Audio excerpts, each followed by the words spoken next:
Okay, we're going to go ahead and get started.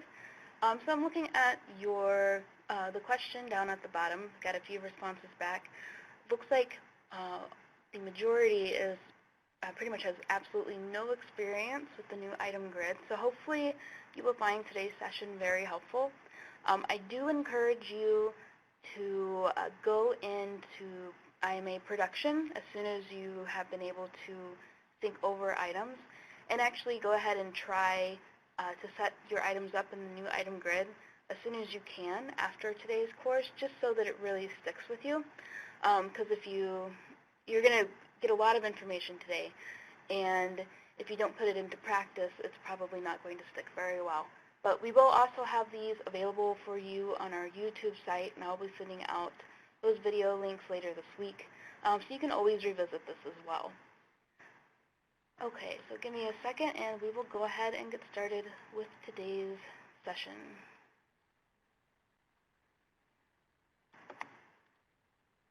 All right, so yesterday was the day 1 session for IMA Basics and Terminology.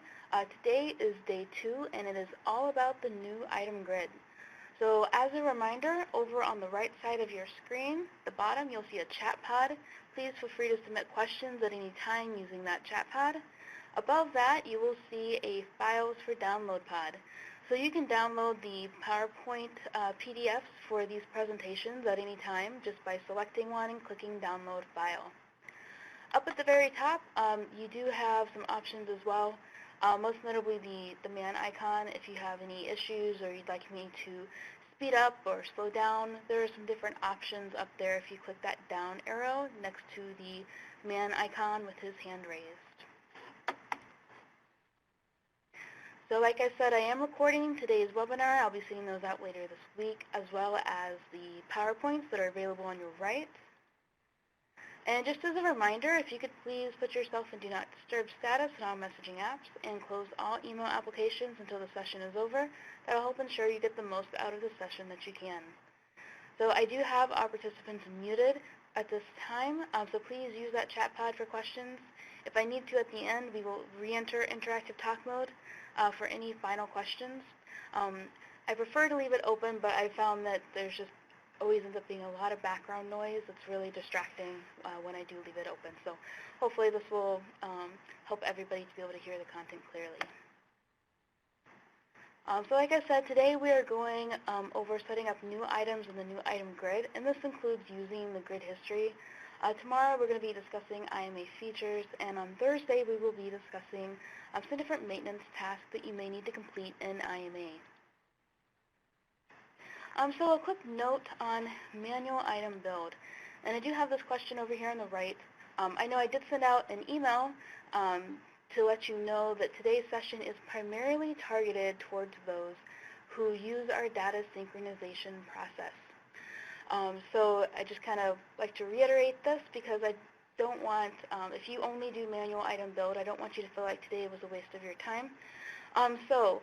Data sync provider. So we have different data sync providers out there. They're all third-party, and the two main ones are OneWorld Sync and OpenText. We typically require all new vendors to use a data sync provider. There are some exceptions to that. So if you meet these exceptions, you may need to build your items using the manual item build process. So certain carton types cannot be data synced. Yesterday we talked about the different types of cartons that can be created in IMA.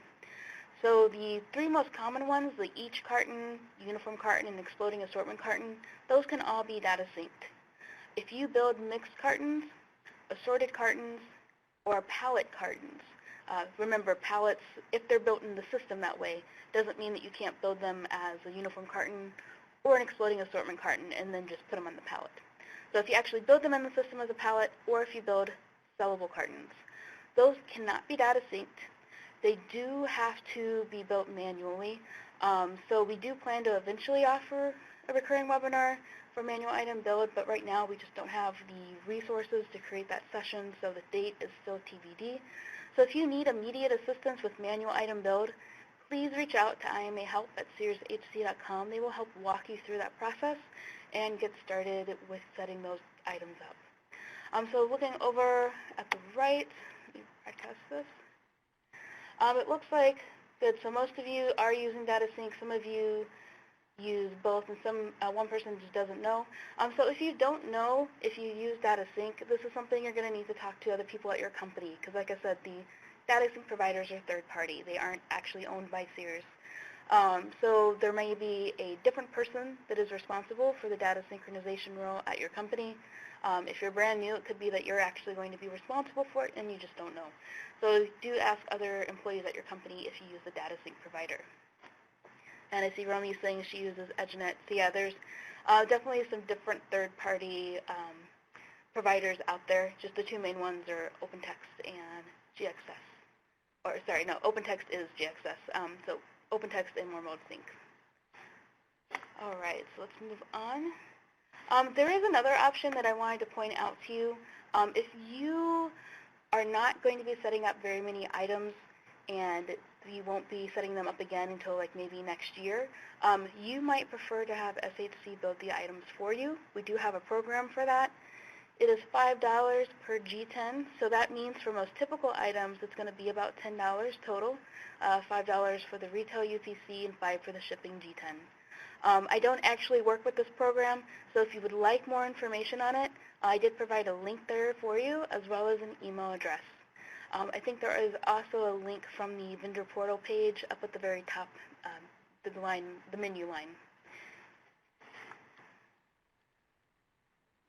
All right, so the purpose of today's session is to demonstrate how to set up new items using the new item grid.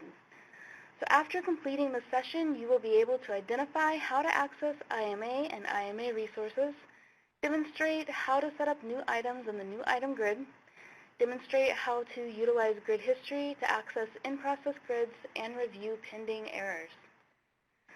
So the topics that we're going to be covering to meet those objectives include access and resources, the new item grid, and grid history. Pretty straightforward today. So first we're going to talk about IMA access. I did try to check most of your access before the beginning of the week. There were a few that I couldn't find you listed with your company, but for the most part, I tried to reach out to you if you did not have access for your ID, just so you could start that process, because it can take a few days to get access. If you still need to get access, you can do that by logging into the vendor portal and clicking My Profile in the menu bar. Then you can scroll down and you can click IMA. There's the thing. Okay. And then you can click IMA and you can select the box next to IMA, Item Maintenance Application. From there, you would scroll down and you'd verify all of this information, and then you would click Save. So it does take about 2 business days to process IMA access, but if you're a brand new vendor that has never set up items with us before, you will have to sync over items before you will be given access. So to access the actual IMA application, because I know yesterday there were a few people who said that they hadn't logged into IMA before. So to access it, you have to log into the vendor portal, and then under the applications group, you can click IMA Item Maintenance Application. You can also click IMA up here in the menu bar. So once you've gone to that page, you can click the Access IMA link. Now please do make sure that you're accessing the application through this page. Please do not book the application directly. If there are any system issues, or if we know the system's going to be down due to a deploy, we will put a note right here on the page. So if you bookmark the application directly, you're not going to see any of those notes. You won't be able to plan for your business accordingly. So make sure that you are accessing the application through the portal. All right, so a quick question for you. New vendors must sync over items before they will be given IMA access. So go ahead and we'll take a few seconds so you can answer that question.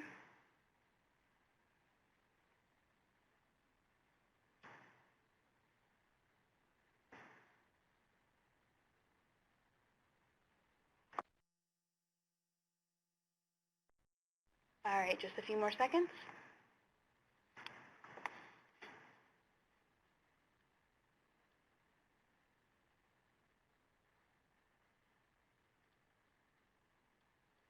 Okay, so it looks like just over half of you got this one correct.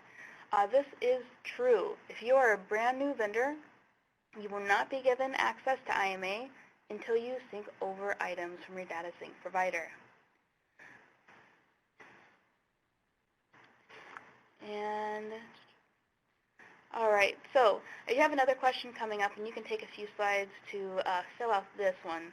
But what single issue does the help desk receive the most calls or emails about? So just take a guess. Because right now we're going to be talking about IMA system requirements.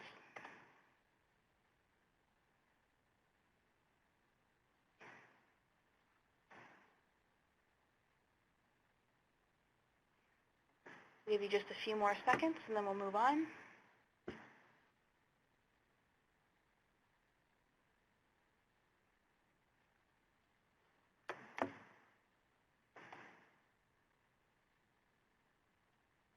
Okay, let me go ahead and broadcast these.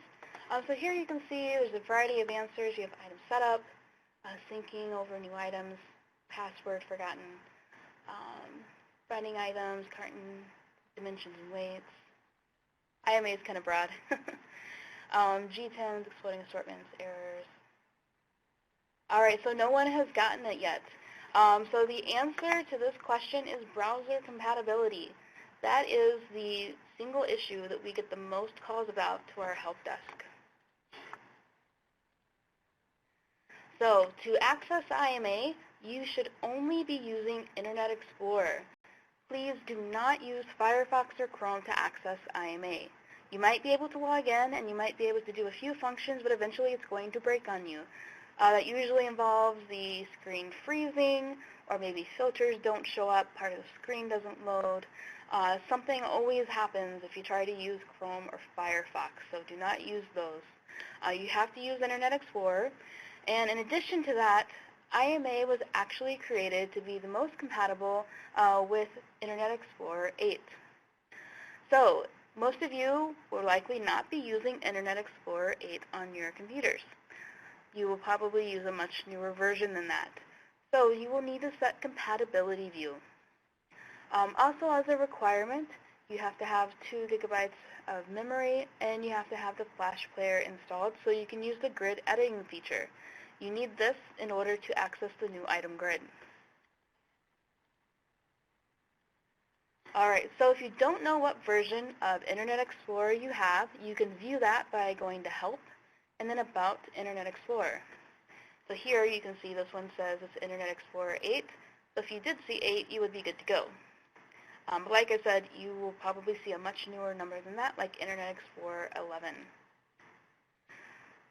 So you would have to set compatibility mode. To do that, you would go to Tools, and then you would click Compatibility View Settings. It's going to open up this pop-up window here. You would type in mykmart.com. You would click Add, and then you would click Close. Also note about setting compatibility view. Most of your work computers, I know, we all get these updates pushed out constantly from IT. And one thing that's really important to note is sometimes I've known that, I've heard of vendors saying that those updates will actually reset their compatibility view settings. So if you have been working in IMA with no issue, and suddenly you're having some problems, like your filters aren't showing up at the bottom of your task list, or the grid's not working properly, or just something weird is going on, it's freezing, double check that your compatibility settings are still set, because that is something that happens. I've heard from several vendors that that's occurred to them, so that can save you maybe a day's time waiting on a response from the help desk. So any questions so far about system requirements?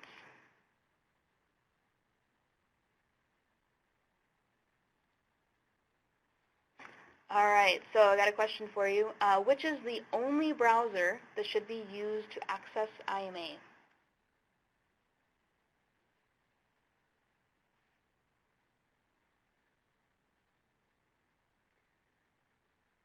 Awesome. Looks like most of you guys have gotten this. I'm going to end this poll. So that's really great you all are listening. Whenever we have on-site training or even internal training with our internal associates, there's always one or two people that whenever we go to do the hands-on part, they will use Firefox or Chrome, even though I will have just said that Internet Explorer is the only one you can use multiple times. So great job, guys. You're really listening. I appreciate that. And we have one more question for you, too. Once compatibility settings have been updated, I will never have to set them again. True or false?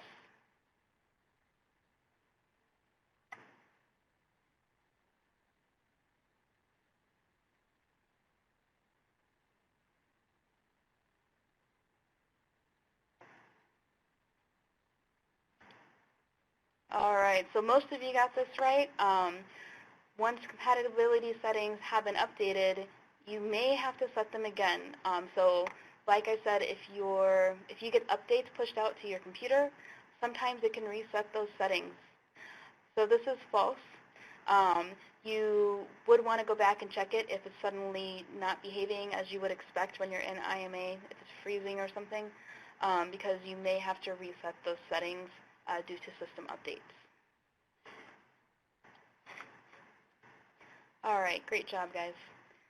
So next we're going to talk really quickly about some resources and help available to you for IMA. So within IMA, you have some resources available. If you click the Resources tab right here, it's going to open up this window that you see below. Now, IMA is used both by internal and external users, so not all of this will be useful to you. So I tried to point out the ones that would be useful to you as a vendor. There is some information on data synchronization. There's also a link directly to the vendor IMA documentation and training page. There is a link to Quick Solutions. There's also a link to the vendor IMA portal. Now, if you click this Help Desk option here, it'll actually display some more information underneath. You can access the phone number for the Help Desk and call them directly, or you can access a form that you can use to submit a request. And up here at the top right, if you click Help, it's actually going to open the help file for IMA. Could take it across the street. Looks like this. And you can see that this is the default view where you can see the most recent updates. As a vendor, especially as a data catalog vendor, I recommend clicking this option. This is going to be all the information that's going to pertain to you as a data catalog vendor. All right, so you can access some additional information by going to Vendor University and clicking IMA Online Training. Below that, you will see a link to some IMA training videos. These are a bit older, and they might be a little bit out of date, but for the most part, the information there is still really useful to you. And then further below that, you can see the Data Catalog Vendor Guide. This is a help file specifically for you. And below that, you'll see some additional documentation. You can see the mapping fields for those that use OneWorld Sync or GXS. And we also have some quick steps documentation available for different maintenance tasks. A lot of these we're going to be going over on Thursday. All right, any questions so far? Okay. And give me 1 second. I think that somebody's audio is coming through, so the listen-only mode seems to have exited out. So I'm going to re-enter that. So just give me 1 second.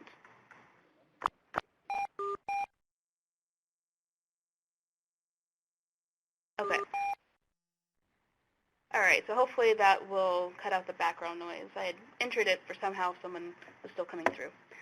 All right, so now we're in the meat of today's session. This is all about the new item grid.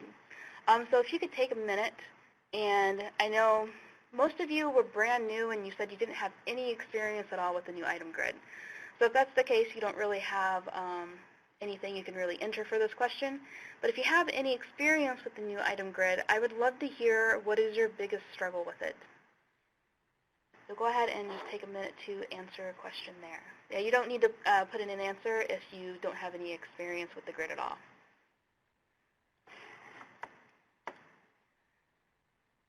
And we'll come back to these answers in just a few slides. So what is the grid? The grid is a flash-based spreadsheet used to complete product data.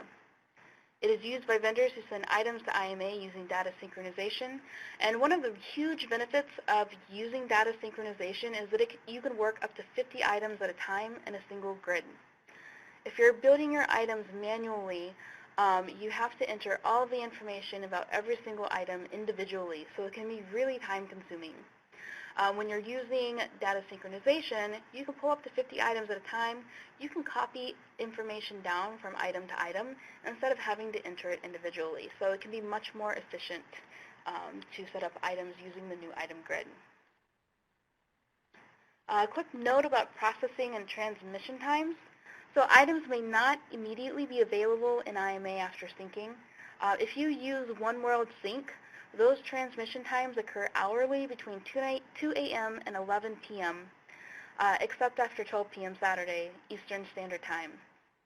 If you use OpenText, those transmission times occur 3 times a day at 12 a.m., 4 p.m., and 12 p.m. Eastern Standard Time. Also, another note about data synchronization. So today we're covering the new item grid process. We do not cover how to transmit from your data sync provider because, like I said, those are completely different companies. They are not owned by Sears, and One World Sync and OpenText are the two main ones, but some vendors do use other third-party providers as well. So you will have to work with your data sync provider to see what their process is for loading your information into their system and transmitting the data over. So I just wanted to make that clarification because some people think that they expect us to train them on how to transmit from their data sync provider. All right, so there's a lot of fields that can be synced over from your data sync providers, but we do require some additional fields on the grid to set up items in IMA. And there are also some additional fields that aren't required but are available to you. So some non-data catalog fields that can be updated on the grid include this list here. I'm not going to read through all of this, but we will look at some of this as we do the item setup today. So I'm going to do a quick overview, high-level overview of setting up new items in the grid, and then I'm going to switch over to a demo where we're actually going to do it live, and I'm going to walk you guys through the process that I'm covering. All right, so here's the high-level overview. If you hover over Data Catalog and click New Items, you'll see this page displayed here. Quick point of note, items will only remain in the new item task list for 60 days after they've been synced over. So this is 60 days of inactivity. So if you want to prevent your items from being deleted from the task list, and you know that 60-day mark is coming up, all you have to do is come in here, load your items and put them on a grid, and that'll reset that 60-day window for you. If your items do get deleted from the new item task list because you didn't touch them for 60 days, it's really not a big deal. All you would do is retransmit that information from your data sync provider. So you would enter your search criteria, and then you would click Get Task List. So there are some different fields that you can enter, and you have to enter at least one, but you can enter more than one. If you're looking for something very specific and you have G10s, you could enter a UPC in this field here, or you could enter a shipping marking number in this field here. I know one of the most common errors that are done when vendors try to use these fields is they will enter a retail marking number in the shipping marking number field, or vice versa, a shipping marking number in the retail marking number field. So if you mix those up, most likely you're not going to come back with any search results. So if it doesn't come back with any search results, make sure that you're entering it into the correct field. And just as a reminder, shipping marking number, that's what's going on your carton. And it's usually the 14-digit barcode. You could also search by description. Just keep in mind that this is very particular, so if you add in an extra space or a dash, that could prevent your items from being returned when you search using a description. You can also search using your vendor stock number that you set up your items with. If you have more than one paid-ins number, this is probably going to be most relevant to those that are vendor reps, where you set up items for multiple vendors. You'll want to select your paid DUNS number from this field. And then you also have your load date from and load date to fields. So if you know that you did a transmission 2 weeks ago, and then you did an additional sync over yesterday, you may know that you want to bring up your items from 2 weeks ago and get those processed and approved. So you could enter the load date to cover the date that you did 2 weeks ago, and that way you won't be looking at items you synced over yesterday. Once you've entered in your criteria, you can click Get Task List. It's going to bring up your task list here, and you would select your items that you want to work over here on the far left-hand side. So you only have to select a carton, and if you bring a carton into a grid, it's going to bring in all of the eaches that belong to that carton. So you wouldn't have to select this one, and this one, and this one, and this one, because those are the eaches that belong to the carton. You would just need to select the carton. And I know that it's a carton because, one, it has a shipping marking number here, and these other items have a retail marking number, so I know those are my eaches. And under the package type column, you can see XCRT, that's carton, and then there's your eaches listed as well. So once you've located what you want to work, again, select that in the far left field, and then you can click Create Grid right up here at the top.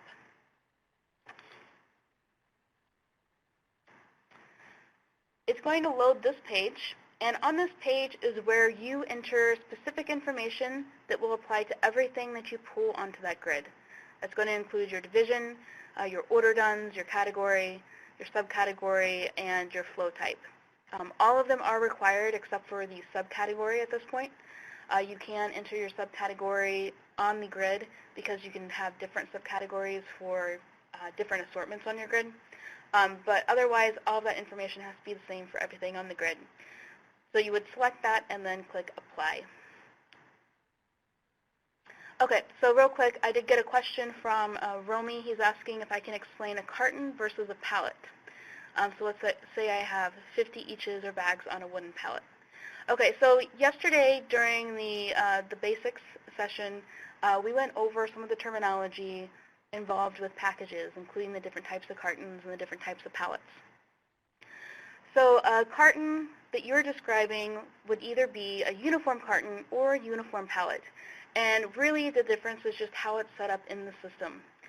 Because if it's going to be set up in the system as a pallet, that would not be able to be set up that way for Sears-only items, so like Sears Rim items.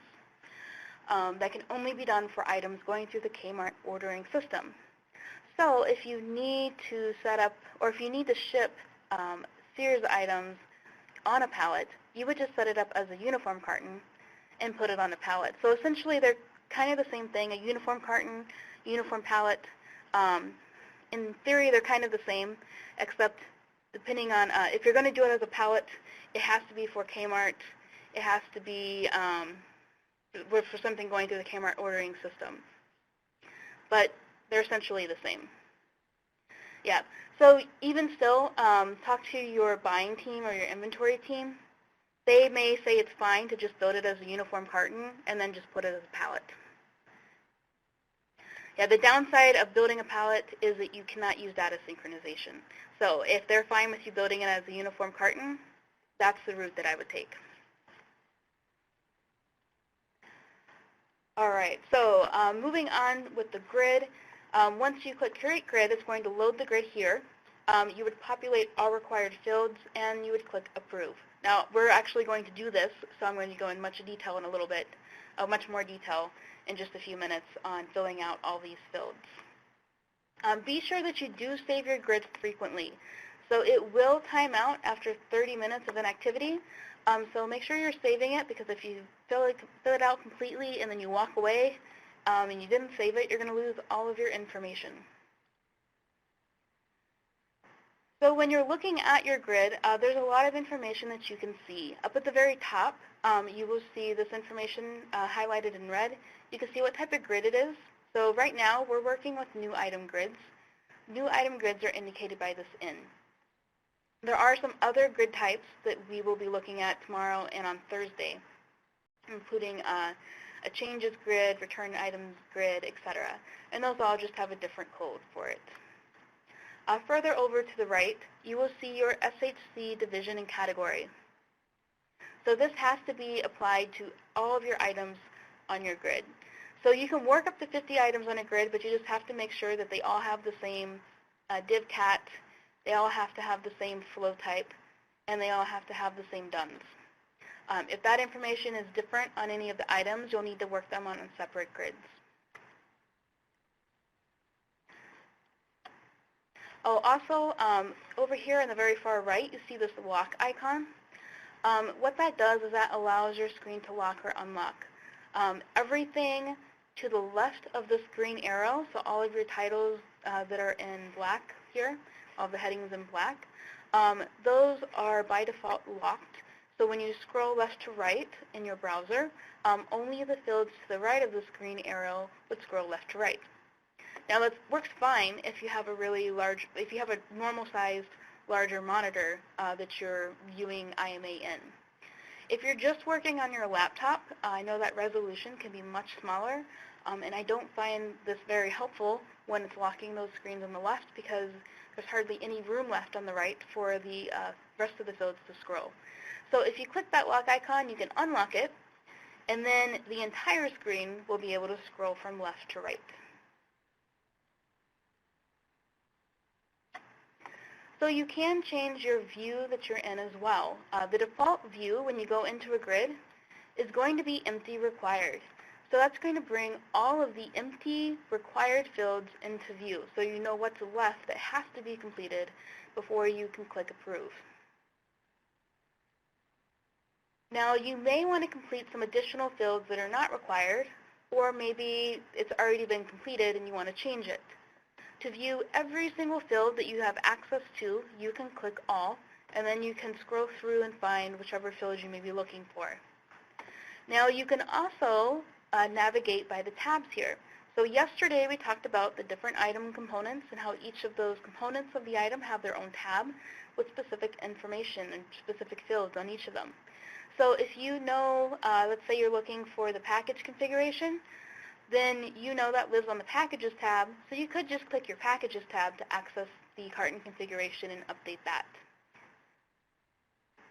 Whenever you click on any view, you will see which view you're currently in up here in the very top left. Whenever you want to return to empty required, you can just click empty required and it'll update.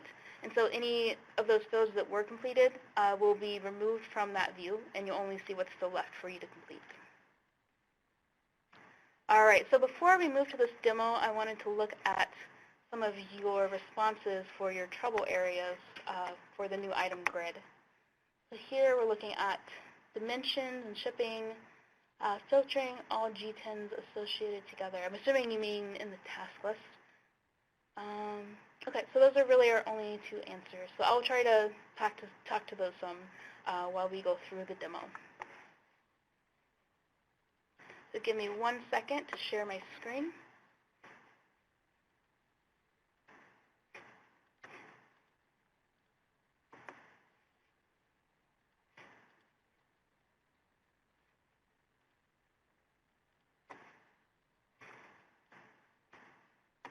Okay, so you all should be seeing my screen now. I am logged into IMA at this time. So to access the new item task list, I'm going to hover over Data Catalog and I'm going to click New Items. So again, this is the page that displays whenever you click that the New Item Data Catalog task list. And you do have all these different fields that you can select. I am going to enter a specific shipping marking number just because the pay-downs that I'm working with has a lot of items associated with it, and they take a very long time to return in the task list. So again, if you're trying to enter a shipping marking number, make sure that you do put it in this field. If I were to put this in this field, I wouldn't come back with any search results. So I'm going to click Get Task List, and it's going to load my task list for me. Now, the very first thing you want to do when you're looking at your task list you want to verify that all of the items that should be in that carton were transmitted over completely. So we're going to click this plus sign, and it's going to explode out that carton. And now I can see all of my eaches associated with the carton. Here I can see a description, 2T, 3T, 4T. So let's say that if this is good, then there's no other, I don't need to wait on anything. I can go ahead and start working the items. But let's say there was supposed to be a size 5T in this assortment. If that's the case, you would not want to work this. You would want to go back to your data sync provider and resync your items until that 5T shows up in the task list. Now, if it's still not transmitting over, you would need to reach out to your data sync provider. Because like I said, we don't have access to the data sync systems because they are not owned by SHC. So once you've gotten all of your items over here, you can select the box in the column next to your carton and then click Create Grid. So I did have a question, and I think this is what they were referring to, as far as filtering the G10s. I think they were referring to the task list. So if you want to, if this came back with a lot of search results, let's say it came back with over 100 items, that's kind of a lot to take in and a lot for you to search through. So you may want to narrow down that list by using filters. So down here at the very bottom of your screen, you do have additional filters, just like we did on the page before this. So you could still enter a shipping marking number or a retail marking number. You could enter part of a description. If you know that you are looking for an assortment that's, let's say it has blue in the description, you could type blue. Just be careful about adding in extra spaces or using exact spelling. So like if in the description it's just BLU and the E was left off, and you type it in the description with an E, it's not going to come back with your search results. You can also narrow down your list by using change type. So right now, we are just working on a new item assortment. So that's the only option we have right now is new. Now, you can also, we're going to be talking about this some over the next couple of days, but you can also sync over changes, and you can also sync over new vendor packs for existing items. And that would end up with additional change types here. You would see CHG for change, or you would see OPR new for operational new, and that means it's a new vendor pack. So you could use this to filter down as well. And then further to the right, you can use that drop-down to select a specific vendor stock number, or you can select a specific load date on the very far right bottom of your screen. And those are some of the filters you can use to narrow down that list and identify which ones you actually want to work at this time. Now, if you enter too many filters, you can reset your filters by clicking this on the bottom left, reset/clear all filters. Otherwise, sometimes if you put in too many filters, it remembers what you entered when you come back in new. So you would have to click this reset so that you're actually going to see items back in your task list again. All right, so we selected the column here, and we're going to click Create Grid. It's going to load a page where we have to enter additional information. So first, we have to select our division. So we spoke some about the SHC hierarchy yesterday. That's your division, category, and subcategory. That is one of the pieces of information you should be getting from your buying team before you start initial item setup. You also have to select your order done. You will likely just have a drop-down selection. I'm currently set up as a super user, so I have to actually search for it. And that is my order done. Give me 1 second. Try this again.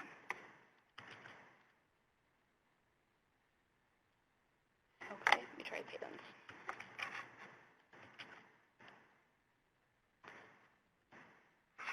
There we go. Okay, so make sure that you do select the correct order duns. Some of you are set up for multiple order duns. And each order done has a specific setup to it. So if you selected this order done and then you are supposed to select a flow type, let's say you're supposed to select DSD, but it's not here in this list, what that means is that that order done is not set up for that flow type. So if that happens, I would double check that you're using the correct order done first. Then I would verify with your merchant or inventory teams that that is actually the flow type they're wanting you to use. And if that is the flow type you're wanting you to use and you're still not seeing it, you're going to have to go back through part of vendor onboarding to get your order done set up for that additional flow type. Until that happens, you will not be able to select it from this drop-down. So after you select your order dones, the next piece is to select the category. Now you can select the subcategory here. You don't have to. Oh, I know why. Sorry, I just realized I selected the wrong division, and that's why my order done was not displaying properly. Okay, give me 1 second to catch back up. I entered the category for my division. There we go. Much better. All right, so you can select your subcategory here. You do not have to. You do have to select it before you approve, but you can apply different subcategories to the different assortments within a grid. We'll leave it blank for now. And then you would select your flow type. So I'm going to select DC. And then you click Apply. Now this can take a few minutes to set up your grid. The more items you're putting on your grid, the longer it will take to set up. Also, the more items on your grid, the longer it's going to take to save. But it's typically a pretty good speed. It doesn't take too long normally. So this is the empty required view. So right now we are seeing all of the fields that are not completed that we need to enter. So we're going to walk through each of those. So first is pre-priced method. So this one, for these specific items, we're going to say that it's not pre-priced. It doesn't have a hanging tag on it. And then if you click that double down arrow to the right, it's going to copy that information down to your other eaches. So this is, you can see how this could be really useful if you are working several assortments, because you can just copy the information down. You don't have to enter it for every single item. So next we're going to enter brand. So if you just start typing the name of your brand, it'll bring back all the search results that match what you're typing. Then you can select the correct one and click Copy Down. Now something to note is that you cannot copy down between cartons to eaches.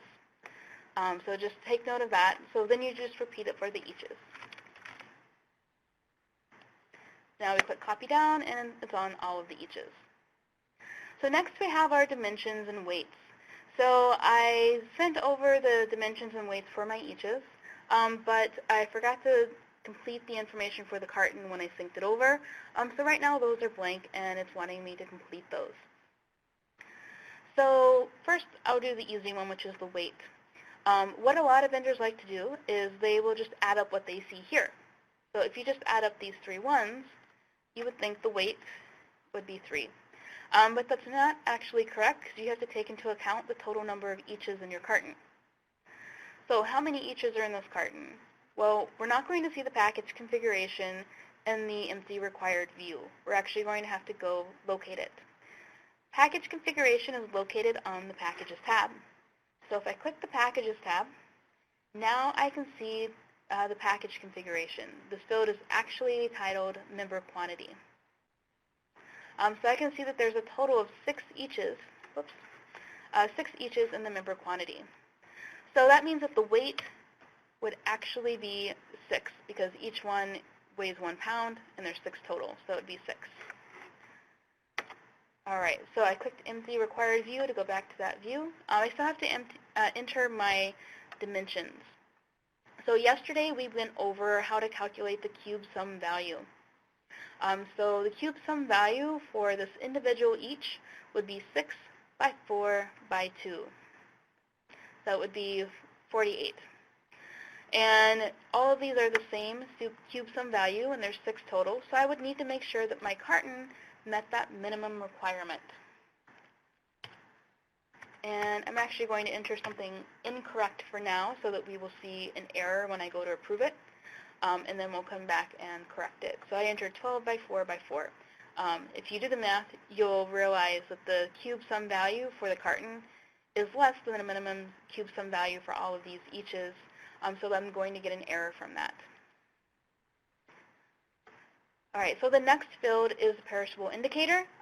This is apparel, it's not food, so I'm going to say no and copy that down. Country of origin, so you can just start typing the country. It'll locate it here, and you can click add. Like I said yesterday, if you have more than one country of origin, you can add as many as you need to. So you're not restricted to just a single country. Then you can click copy down. HTS codes, as a reminder, that is going to be the code that gets populated on the list for the truck drivers. So it can be difficult to find an exact match, so you should just find the closest thing that you can locate. And you may have a list to use as a reference for the items that you typically set up for your company. You can enter a description here and then click search, and it'll bring back everything that matches that description. So then you could search through here, find the closest related one, and click add. And then we'll click copy down. All right, so next you have fabric and metal content. So here you would scroll through, these are apparel items, so I'm going to select different fabric types. Let's say there's 2 different kinds. Once you select the fibers, you would need to put the percentage, and this is going to have to add up to 100% between whatever you place in here. So if it's just one item, you'd put 100%. If it's multiple fabrics, then you would put the correct percentage for each one, but it does have to total 100. Then you can click copy down. All right, so now we're getting into some other sort of questions, hazardous questions. And we'll also have California Prop 65 questions as well. So to see this question displayed in full, you can just hover over the heading, and now we can read the full question. Does this product or accompanying accessory contain any of the following?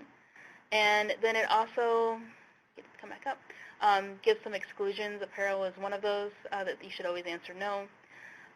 So aerosol, chemical, pesticide. So we're going to say no. But again, do make sure that you answer this correctly. If you do not know the answer, ask somebody at your company who knows the product better, because we don't want some sort of gas to end up on an airplane flight like it has in the past and then cause the fire. So you do want to make sure this is answered 100% correctly, because you don't want to cause any incidents like that, which would also result in fines. Next question is asking, does this product contain any PVC? So again, we're going to say no and drop that down. And now it's asking if the packaging of the product contains PVC. So we will select no again and drop that down. The next field is going to be the hazard storage code. So if we look here, there are a variety of answers that you could select. Some ones that you might not think about would be pet food and food products. And this is important if it's a pet food or a food product that you also select this, because there are certain rules regarding storage. So like they can't be stored next to certain types of chemicals in the warehouse. So you want to make sure that you do select the correct one here as well. We're going to choose not hazardous. This is apparel. And then we're going to drop that down. All right, so next we have cost. And this is the cost that you agreed on with your merchant. So we're going to copy that down. You have to enter it twice. But what's really nice is after you enter it for the member cost, it automatically calculates the cost for your carton, so you don't have to figure that out.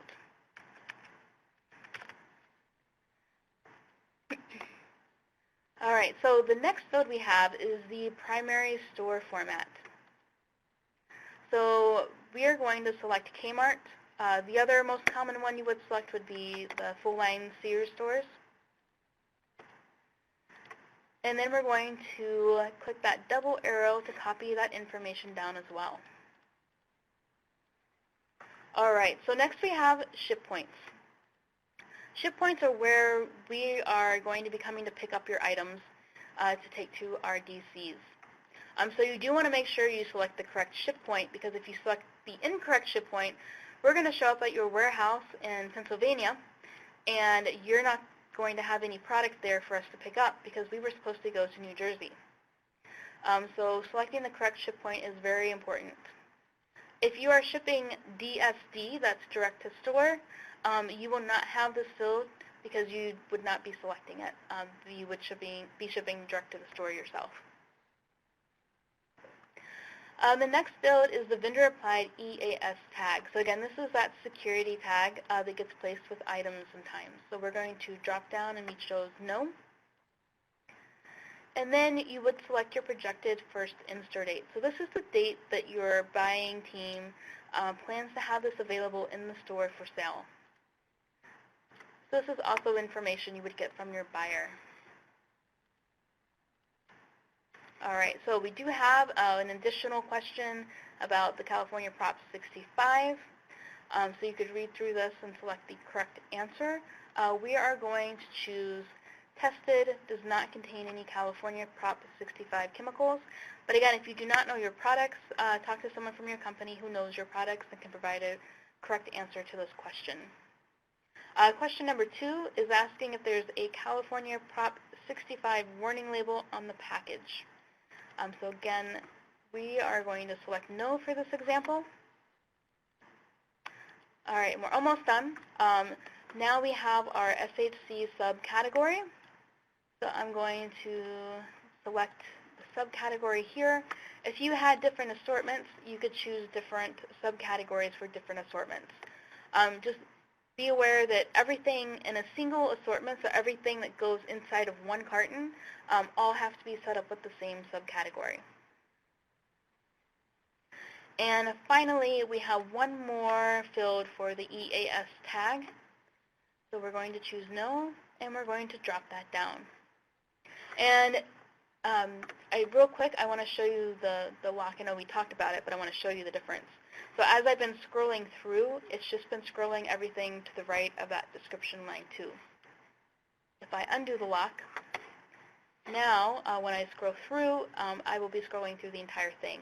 And what's also really good about this, sometimes when you undo that lock, I'm glad it did this so I can show you. What happened to my scroll bar kind of disappeared here. So all you would have to do to see your scroll bar is use the scroll bar on the very far right to scroll down to the bottom, and now my scroll bar is back and available. So now I would be scrolling through everything. But you'll notice because I'm in the empty required fields and it's updated, it removed all of the fields I completed. So let's go to a different, there we go. So I went to the packages tab just so you could see how it scrolls through now completely from left to right. All right. So I've completed all my fields here. If I was going to leave my desk at all, I would want to make sure that I saved this to make sure that I didn't lose any of the work that I completed. But I'm going to go ahead and click approve because I'm ready to approve this. And then it goes to your grid history page, and it starts running the process to check your items. This page it refreshes automatically with the most current status. And we will be coming back to this in just a couple of minutes. I'm going to quickly talk about the grid history page. All right, so I'm going to stop sharing. Actually, first I have a couple of knowledge checks for you. All right, so what is the maximum number of items that should be worked at a single time on the new item grid? And we're going to go through these kind of quickly because we are running a little low on time. So I'll give you just a few more seconds.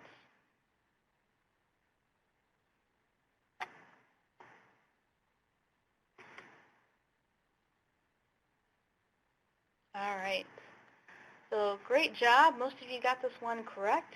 The maximum number of items that you should work at a single time is 50. Now the system will let you put more on a grid, but we strongly discourage it because it can actually slow the system down for everybody. So please do be mindful of that. And I wouldn't start off doing 50 at a time. I'd wait until you got more comfortable working one assortment at a time. Then I would try working 2 assortments or 2 cartons at a time, and so forth until you get comfortable enough to work yourself up to such a large number. All right, another question for you. Items on the new item task list are automatically deleted after how many days of inactivity?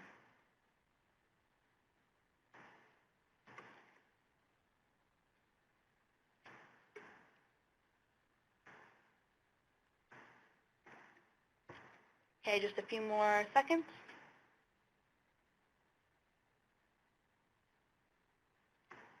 All right, so most of you got this correct as well. They are automatically deleted after 60 days of inactivity. So if you want to prevent it from being deleted, you would just go in, locate your items, and throw them on a grid, and that would reset that 60-day window. And final question, be sure to save your grid frequently to avoid losing your work if the grid times out. The grid times out after how many minutes of inactivity?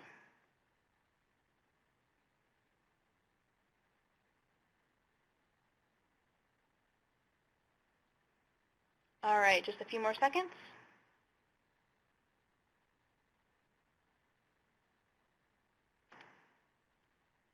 And great job again. Most of you got this correct as well. The answer is 30 minutes. So after 30 minutes of inactivity, your grid will time out, and you'll lose all of the work that you did.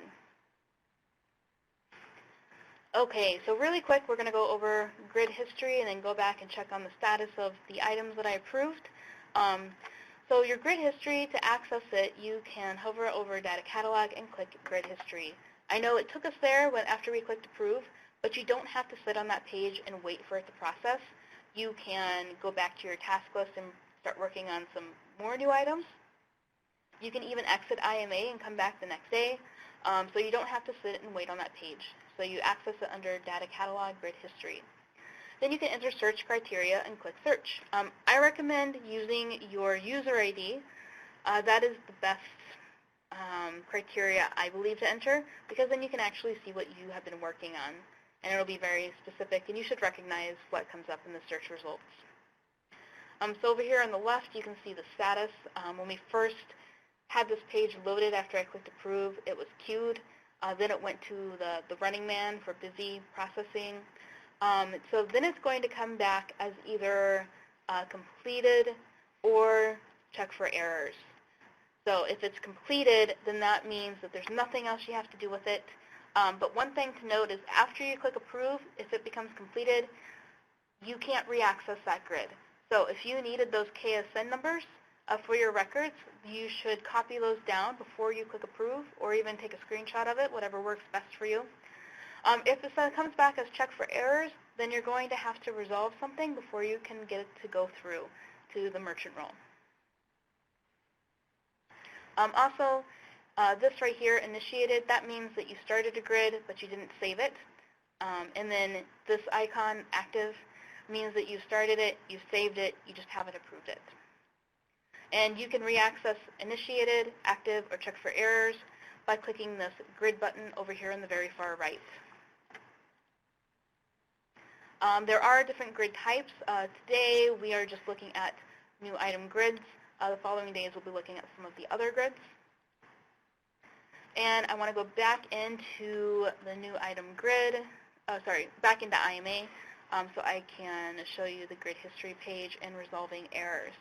And I know we are cutting out on time. If you need to go, that's fine. This will be available via video for you to come back and view, but it shouldn't just take me a couple of minutes to wrap this up. All right, so here we can see our grid history. This came back check for errors. So anytime that happens, that means there's some sort of action that you still need to do. These are still on your roll. They have not made it to the buying team yet. So you would click the grid button under the action column. It's going to reopen your grid. And then you can view the errors up at the top of your screen 2 ways. You can either click this plus icon and you can scroll through. I find this can be a little bit confusing, especially if you had a lot of errors return. So my preference is to actually click this View Errors and New Window. It'll come up in its own window. And it's also nice because you can keep it open while you go find the fields that need to be corrected. and you can reference it easily that way. So here we see we have some errors and we have warnings. So if we scroll down, you can see these are warnings under type. It's in orange and it says warnings. Warnings can be ignored. You do not have to fix warnings at all. So we are only concerned if it actually says error in red. So how do we know what to fix? Well, we can look over here at the details, and we can see that this has to do with the Packages tab. It also lists specific KSNs that we can go look at. We're only working with one assortment, so that's pretty simple to pick those out. And then here's the message. It says that the cube is less than the sum of the eaches. So we have to correct those dimensions in order to be accurate. Okay, so I made a mistake with my dimensions when I was entering it with the cube. So one thing you'll notice also, depending on the error that you make, sometimes those errors will display automatically in this default view here. And so you'd see it listed right here, and sometimes it shows up in red. It's really, really helpful when it does that, but it only does that for specific fields. So the field that I'm trying to correct is the dimensions. So I know dimensions lives on the Packages tab, so I'm going to click that. And then I am going to scroll over to the right until I locate the dimensions. So here we go. So I can see my cube sum value, what we talked about yesterday. It does not meet the minimum requirement for here. So I actually entered this wrong. I should have entered 12 by 4 by 6. So now that does meet the minimum cube sum value. It can be larger than that as well, and there's a pretty good allowance for that. So now that I've corrected that, I can click Approve, and it will process, and it's going to come back as completed.